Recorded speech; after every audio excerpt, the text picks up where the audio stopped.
Hi there, I'm David Nava, and in this short presentation, I'll be telling you a little bit about communication accommodation theory and how we use it in our everyday lives. Now, you might ask yourselves, is this even important? And yes, I'll also delve into the benefits for understanding this concept, especially in a world where more and more interactions are multicultural and global thanks to the internet.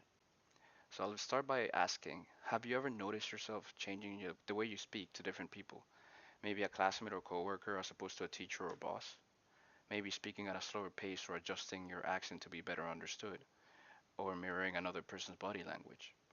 Deliberate or subconscious, these are all examples of accommodation in your communication. Communication accommodation theory, or CAT for short, was developed by social psychologist Howard Giles and is a way of understanding how people change their communication style depending on who they talk to and the context of their conversation.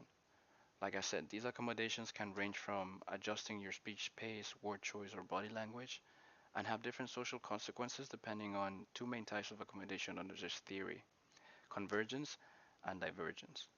A person can accommodate to make their communication more like the other person, and this is what I mean by convergence. Speaking clearly and with a serious tone to match the person setting in a job interview, or using slang in a more dynamic body language with a group of close friends. Both examples of convergent accommodation reduce social distance of the interaction, and they foster an empathetic communication. So they help people feel closer after the interaction. On the other hand, divergence does the opposite, involving a communication style that differs from the other person, often in an effort to highlight personal cultural identity in contrast. For example, a mom using a strict tone or stand body language to demonstrate authority over their child that isn't paying attention. While convergence can make you seem more like the other person, divergence can help you stand out and be different. Both forms of accommodation help in some way to manage your relationships in both social and professional settings. And this takes us to why learning about communication accommodation theory is important on a personal level.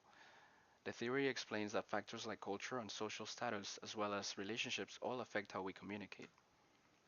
So, whenever we want to fit in or gain approval, we might use convergent accommodation like similar speech patterns or tone to make others feel at ease and enhance social bonds. On the contrary, if, for example, a person wanted to emphasize their cultural identity, they might speak with their own accent or highlight their status with a formal tone and posture. Being aware of these changes makes us more competent and flexible communicators, a skill that is becoming more and more vital with the incredible advancements of technology and online communication, which allows us uh, to see different cultural backgrounds and nationalities to communicate with ease, which many years ago would have been impossible or more difficult at least. So making sure that these interactions are handled appropriately is very important in order to avoid miscommunication and improve understanding as a whole. So after going over Howard Gall's cat and summarizing its importance in today's world, I hope you're able to come away with some new understanding of yourself and how you communicate. Thank you for listening.